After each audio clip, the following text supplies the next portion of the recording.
सास बनने की ट्रेनिंग। सुधा के बेटे की शादी होने वाली थी और वो इतनी एक्साइटेड थी कि आज मैं ऊपर आसमां नीचे, आज मैं आगे जमाना है पीछे। अरे हाँ भाग्यवान, तू सबसे आगे ही है। लेकिन हुआ क्या है? सास बनने वाली हूँ मैं। अरे घर में एक नया सदस्य आ जाएगा, कितना अच्छा लगेगा ना। आप और राहुल तो ऑफिस चले जाते थे और मैं पागल की तरह घर में अकेली। अब तो मेरा साथ देने वाली आ रही है इस घर में। बहुत बहुत बहुत खुश हूँ मैं। ओहो ठीक है बेगम, लेकिन अपनी खुशी को लगाम लगा कर रखो। क्या पता कैसी आए, तुम्हारा साथ देने वाली आए या फिर ऐसी आ जाए जो तुम्हारी शक्ल देखना भी पसंद ना करती हो। ऐसा क्यों बोल रहे हैं जी? शुभ नहीं बोल सकते तो अशुभ तो ना बोले। अच्छा जल्दी से तैयार हो जाओ, चांदनी चौक जाना है शादी की शॉपिंग के लिए। हाँ हाँ, थोड़ी सुबह तो हो जाने दो, दुकानें बाजार खुल तो जाए। तुम सच में ना पागल हो गई हो बहू के आने की खुशी में। बेटा माँ की हरकतें देख रहा था। वो सारी बात फोन पर अपनी होने वाली बीवी राशि को बताता है। फिर पता है क्या हुआ? माँ ना सुबह 6 बजे ही पापा को चांदनी चौक जाने को कहने लगी। दूसरी तरफ राशि कहती है, अरे वाह, ये तो बहुत अच्छी बात है ना। सास इतना सोचने वाली मिल रही है, और क्या चाहिए। मैंने भी सोचा है मम्मी जी के साथ बहुत प्यार से रहूंगी, उनका ख्याल रखूंगी और प्यार करूंगी। राहुल भी खुश था। लेकिन बाजार में सुधा जी और उनके पति को एक अजीब सी दुकान दिखती है जिसके बाहर लिखा होता है, हमारे यहाँ सास बनने की ट्रेनिंग दी जाती है। ये देखिए जरा, लग रहा है आजकल के लोगों को कोई काम नहीं है। अरे सास बनने की भी ट्रेनिंग होती है क्या? दुकान के सामने एक पिंजरा था, उसमें एक तोता बंद था। सुधा की बात सुनकर तोता बोल पड़ता है, अरे नादान औरत, अगर सास सही तो पूरा घर सही रहता है, परिवार बंधा रहता है और आने वाली जनरेशन संस्कारी होती है। लेकिन तू क्या समझेगी? जा जा आगे जा। ओए, तोते बड़ा बोल रहा है, क्यों आगे जाऊं? मैं नहीं जा रही। देखा देखा, तेरे जैसी औरत को तो सास बनने की ट्रेनिंग लेनी ही चाहिए। निकाल 1000 रुपये और जान दर, नहीं तो पूरी जिंदगी रोती रहेगी। सुधा को तोते की बात में दम लगता है। ए जी, निकालो ना जरा 1000 रुपए। अरे पागल हो क्या? जानवर की बात में आ रही हो?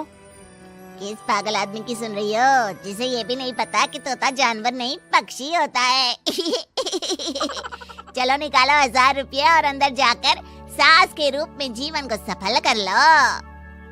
हाँ जी, बात तो ये सही बोल रहा है। कहाँ मैं आपकी बात में आ रही हूँ? मैं तो अंदर जा रही हूँ, 1000 रुपये दीजिए। पति क्या करता, बीवी की आज्ञा सर आंखों पर। लेकिन जैसे ही सुधा अंदर जाती है, सामने कई औरतें पहले से ही बैठी होती हैं। मेरी पहली बहू के वक्त मैंने इतना नहीं सोचा था, और आज वो मेरे सर पर चढ़कर नाचती है। गुरुजी, कोई उपाय बताए। तभी गुरु की नजर सुधा पर पड़ती है और वो आंखें बंद कर लेता है। तू पहले भी मेरी दुकान के सामने से होकर गई थी ना, तब क्यों नहीं आई? औरत जो कि गुरु के साथ मिली हुई थी। महाराज, तब पता नहीं था कि सच में सास बनने की भी ट्रेनिंग लेनी होती है। लगा था घर में कोई सदस्य आ रहा है जो सारा दिन मेरे साथ रहेगी, लेकिन ऐसा तो कुछ भी नहीं हुआ गुरुजी। चल फिर पैकेज लेकर 20,000 वाला कल से आ जाना।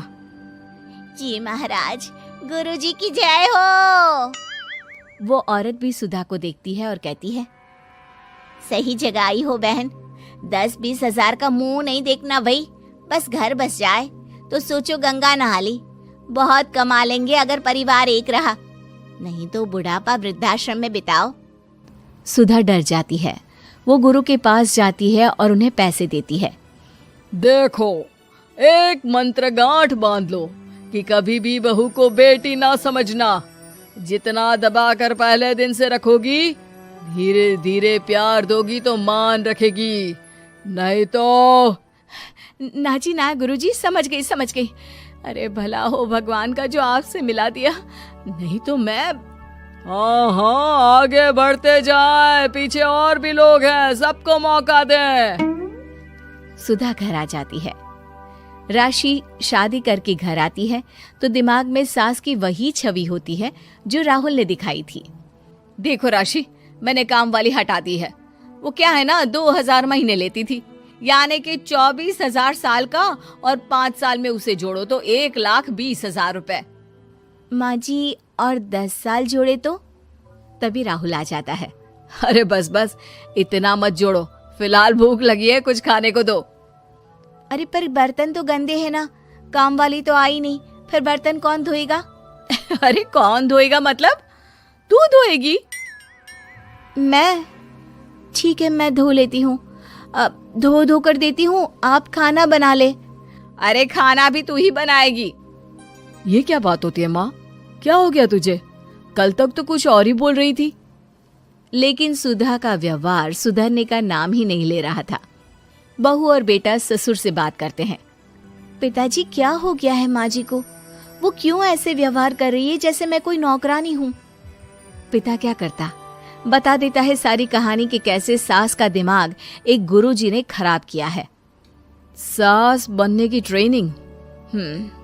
तो मामला ये है, वही मैं कहूँ, कहाँ तो माँ बहू का इंतजार ऐसे कर रही थी मानो साक्षात कोई देवी आने वाली है, लेकिन व्यवहार नौकरानी जैसा। देखिए, माँ बुरी नहीं है, बस किसी ने उनका दिमाग खराब कर दिया है। तो ऐसे में मेरे पास एक आइडिया है। बहू फुसुर फुसुर करके पति और ससुर से बात करती है।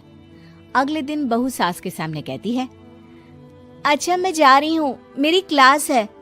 ये बोलकर बहू निकल जाती है। ये कौन सी क्लास करने जा रही है? पढ़ाई तो खत्म हो गई थी इसकी। अरे माँ, दरअसल वो ये सोचकर आई थी कि तुम माँ जैसी होगी, लेकिन यहाँ तुम तो तुर्रम खां बन गई हो। तो वो किसी बहू बनने की ट्रेनिंग वाली क्लास में गई है। ये बोलकर बेटा बाप की ओर देखता है और आंख मार देता है। हाँ हाँ, वो तो तुम्हारी माँ ने भी सास बनने की ट्रेनिंग ली है बेटा। पहले का जमाना और था भाई, कि भोले मन से रिश्ते शुरू किए जाते थे। अब तो नई लड़की घर आते ही नौकरानी हटा देते हैं। बताओ, पिछले 25 साल से वो नौकरानी काम कर रही थी, तब तो कोई हिसाब किताब नहीं हुआ। अरे पापा, आप भी माँ को बोल रहे हैं? अरे माना, वो माँ समझ कर आई, घर में खुशहाली रखने के लिए हमेशा आप लोगों के साथ उठती बैठती, माँ को कभी जवाब नहीं दिया। लेकिन माँ की क्या गलती? अरे दादी ने भी तो ऐसा ही किया होगा ना माँ के साथ, तभी तो माँ अपनी बहू के साथ ऐसा कर रही है। नहीं, वो तो बहुत अच्छी थी। मेरे आने के बाद तो उन्होंने खाना बनाने वाली भी रख ली थी। अरे तो फिर तुमने क्यों काम वाली हटा दी? किसी के कहने पर अपना घर खराब कर रही हो तुम सुधा। अब बहू भी गई है ट्रेनिंग लेने, पता नहीं क्या सीख कर आएगी। नहीं, मैं अभी जाकर उसे ले आती हूँ। तभी बहू वहां पर आ जाती है। नहीं माँ जी, मैं कहीं नहीं गई थी, मैं तो सिर्फ आपके लिए ये नई साड़ी लेने गई थी। अब तो सब ठीक है ना?